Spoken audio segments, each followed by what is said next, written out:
Hello दोस्तों, आपका स्वागत है मेरे चैनल पर। आज तक हमें पता था इस दुनिया में 7 चिरंजीवी है, मगर 2020 में 8वां चिरंजीवी दुनिया के सामने आया, जो एक अघोरी है, जो सतयुग से जीवित है और जिसके बारे में अक्षत गुप्ता द्वारा लिखित द हिडन हिंदू पुस्तक में वर्णन किया गया है, जो खुद को चाणक्य और विदुर बताता है। यह पुस्तक काफ़ी मिस्टीरियस भरी और एडवेंचर भरी है। तो चलो मेरे साथ इस कहानी का सफ़र शुरू करते हैं, पर उससे पहले मेरे चैनल को लाइक और सब्सक्राइब ज़रूर कर दें।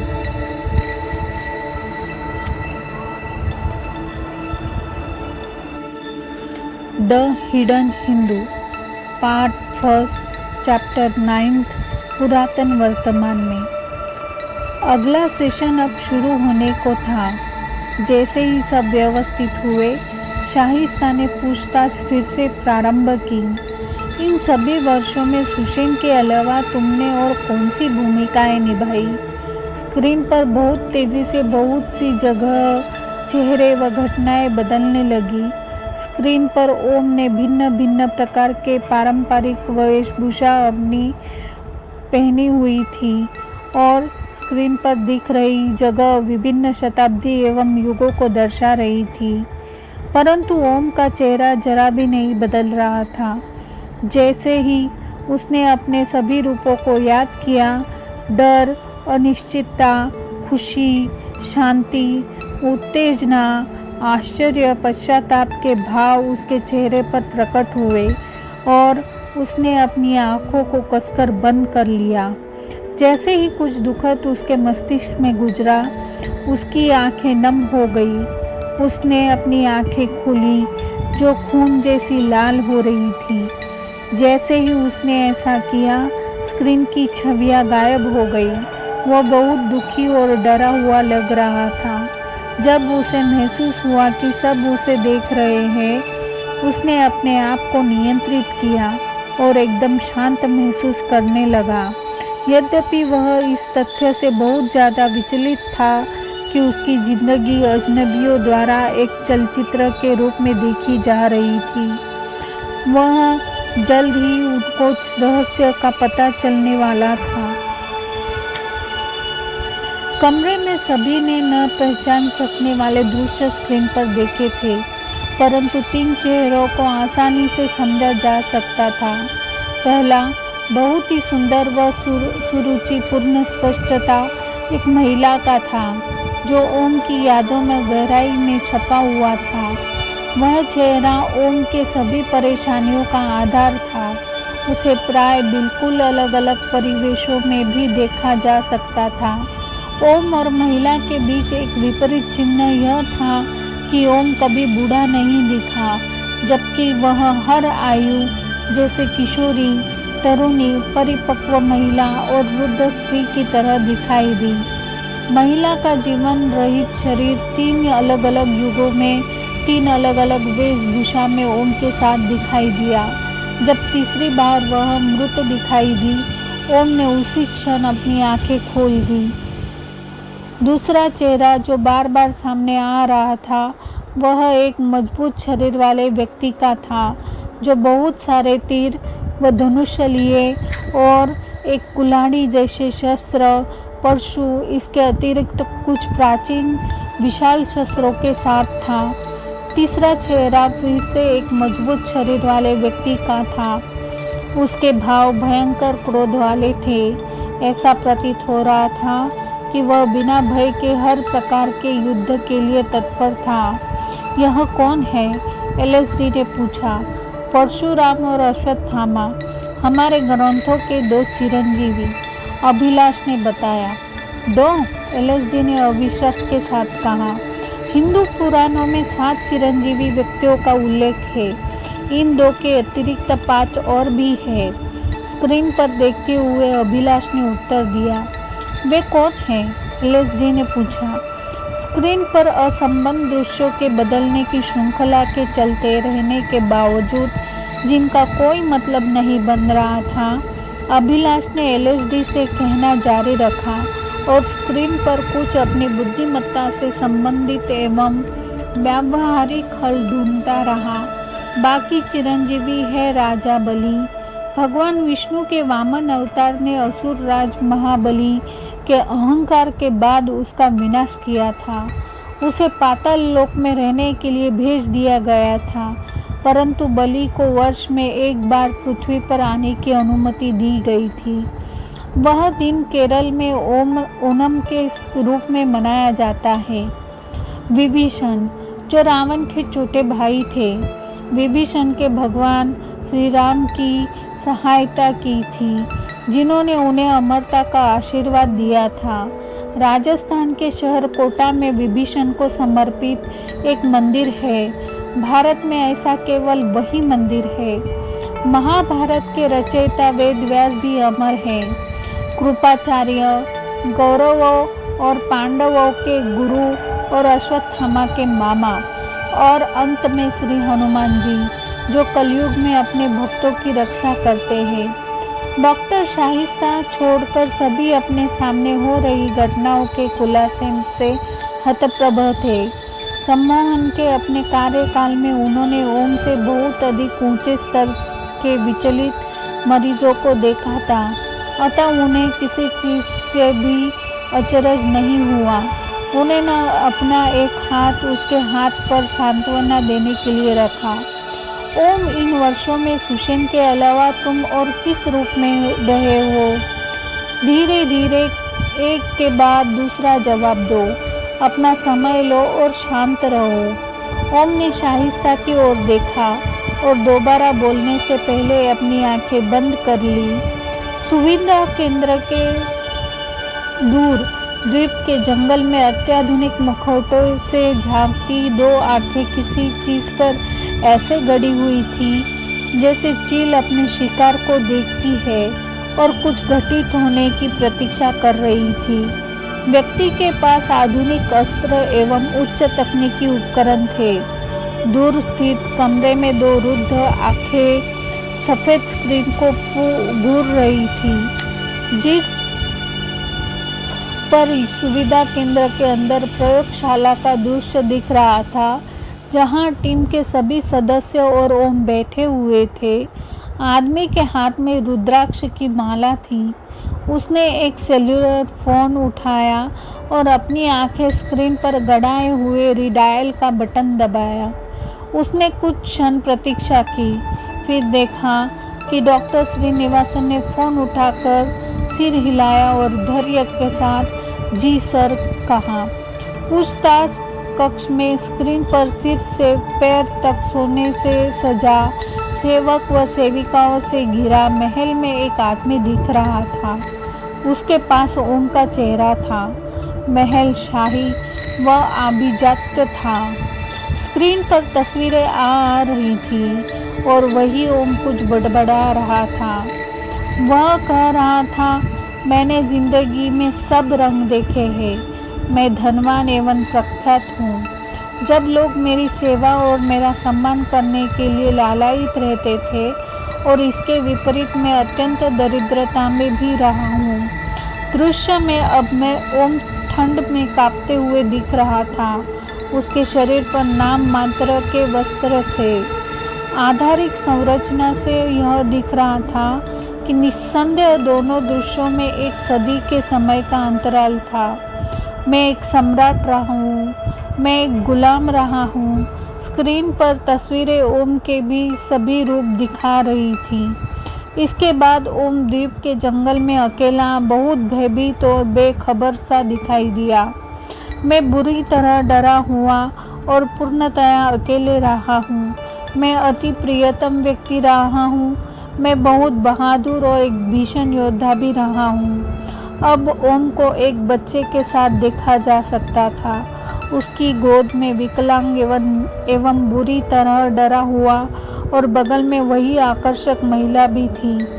वह तस्वीर मानो अनंत काल के लिए स्थिर हो गई हो।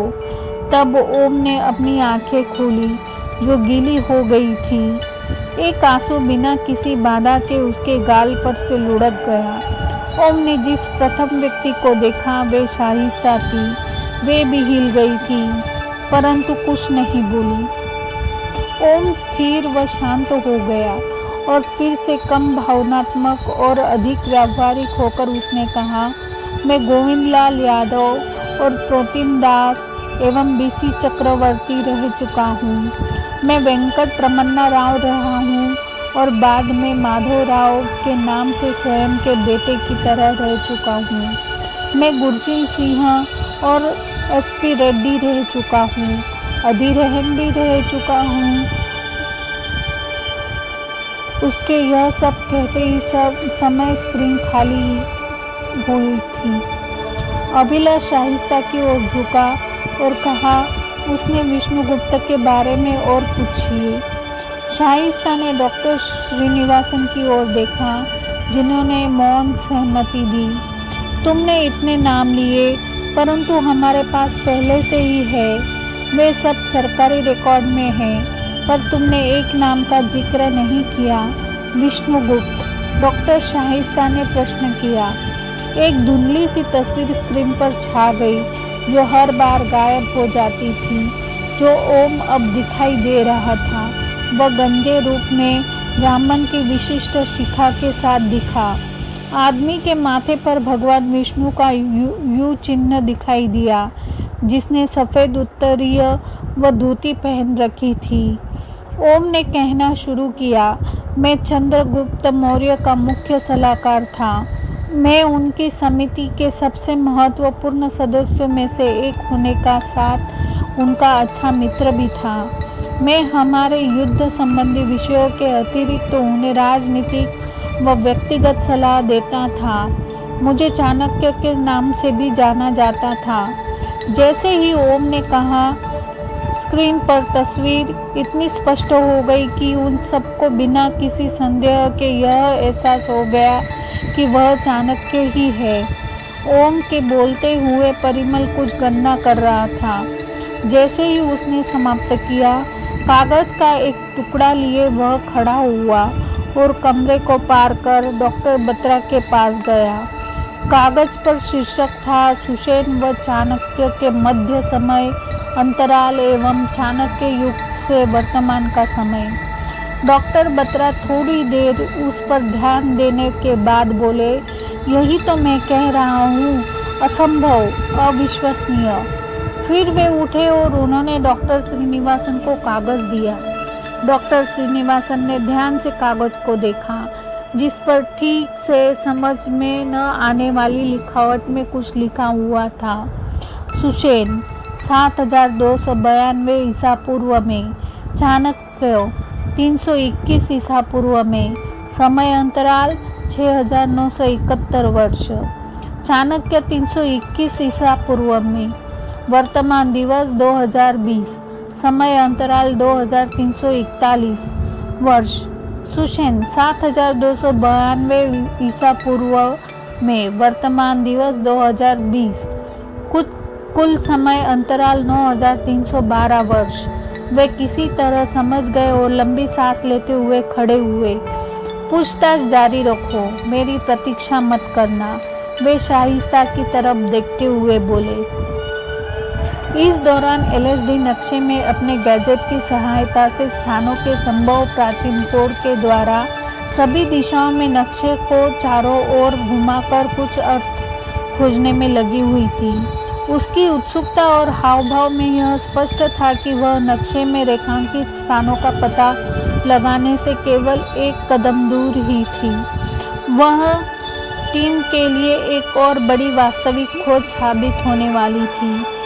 उधर द्वीप के जंगल में आदमी ने अपने बस्ते में से एक उपकरण निकाला और उसे चारों भागों में विभाजित कर दिया।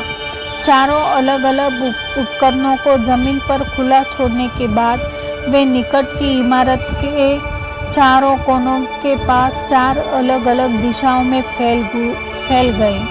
आदमी ने अपने टैबलेट पर एक बटन दबाया और इमारत की 3D आकृति उसके टैबलेट पर दिखाई दी।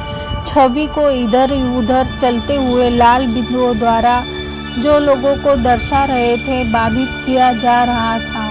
आदमी अब संस्थान में प्रवेश करने और बाहर आने वाले प्रत्येक व्यक्ति पर नजर रख सकता था। डॉक्टर श्रीनिवासन एक कागज का टुकड़ा लिए जिस पर ओम ने पूरे जीवन काल के कुछ हिस्सों का वर्णन किया था। परेशान व अस्त व्यस्त से गलियारों में घूम रहे थे। वे जल्द ही एक भारी कांच के दरवाजे के एकदम सीधे में खड़े हुए और अपनी आईडी दिखाई। दरवाज़ा सरकते हुए खुला और उन्हें अंदर आने दिया। थोड़ी देर बाद उन्होंने अपने आप को एक अन्य दरवाजे के सामने पाया जिसकी सुरक्षा 2 सुरक्षाकर्मी कर रहे थे। डॉक्टर श्रीनिवासन के रेटिना जांच के बाद ही दरवाज़ा खुला।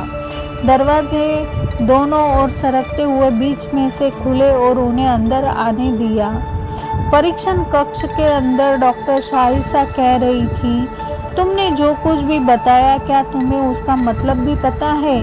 तुम हमें यह विश्वास दिलाने का प्रयास कर रहे हो कि तुम जिंदा थे। ओम ने उन्हें बीच में रोका। त्रेता युग में, और तुम चंद्रगुप्त मौर्य के शासनकाल में भी जीवित थे। मैं अब कलयुग में भी जिंदा हूँ और किसी को भी कोई विश्वास दिलाने का प्रयास नहीं कर रहा हूँ। डॉक्टर शाहिस्ता ने गहरी सांस ली और धैर्य के साथ जवाब दिया, ओम, इन सब वर्षों की अवधि का जोड़ हजारों वर्ष है। तुम हमें विश्वास दिलाना चाहते हो कि तुम रामायण और महाभारत के समय से जीवित हो। मैं सतयुग से जीवित हूँ, त्रेता युग और द्वापर युग से होते हुए अब मैं कलयुग में आपके सामने हूँ। ओम ने एक दिव्य मुस्कान के साथ जवाब दिया। अभिलाष पूरे समय ओम को बहुत ध्यान से सुन रहा था। उसने टोका, द्वापर युग में तुम कौन थे? ओम ने आंखें बंद करने से पहले उसकी तरफ फिर वापस शाहिस्ता की ओर देखा और कहा, मेरे इतिहास में बहुत से नाम थे परंतु इन सब में द्वापर युग से संबंधित विदुर था। स्क्रीन पर तस्वीर इसका सबूत दे रही थी और ओम के शब्द सरलता से कहे गए तथ्य है। यह ओम एक कीमती वेश और छाती तक लटकते हुए स्वर्ण आभूषणों से सजा दिखाई दिया। उसके सिर पर एक स्वर्णिम मुकुट था जो उसके ऐश्वर्य को और बढ़ा रहा था। वह एक आदमी के बराबर में खड़ा था जो नेत्रहीन प्रतीत हो रहा था, जो राजा के सिंहासन पर आंखों पर पट्टी बंधी औरत अनुमानता रानी के बराबर में बैठा दिख रहा था। अंधा राजा, आंखों पर पट्टी बंधी रानी राजा धृतराष्ट्र एवं उनकी पत्नी गांधारी थे जो कौरव के माता पिता थे। विदुर राजा धृतराष्ट्र के सौतेले भाई अभिलाष ने तेजी से कहा। अभिलाष ने सम्मान के साथ सिर झुकाकर एवं हाथ जोड़कर विनम्रता से पूछा, इसका मतलब आप वास्तव में भगवान श्री कृष्ण से मिले हैं? क्या वे द्वापर युग में वास्तव में आपके घर में ठहरे थे? ओम ने कुछ प्रतिक्रिया देने से पहले ही डॉक्टर शाहिस्ता ने पूछा, तुम कब से जीवित हो? तुम्हें जो कुछ भी याद है और तुम जिन परिस्थितियों से गुजरे हो हमें सब बताओ। ओम ने एक गहरी सांस ली और शाहिस्ता इसमें उसकी सहायता को महसूस किया। वह जानता था कि वह फंसा हुआ है, इसके बारे में ज़्यादा कुछ नहीं कर सकता था, अतः उसने शुरू किया।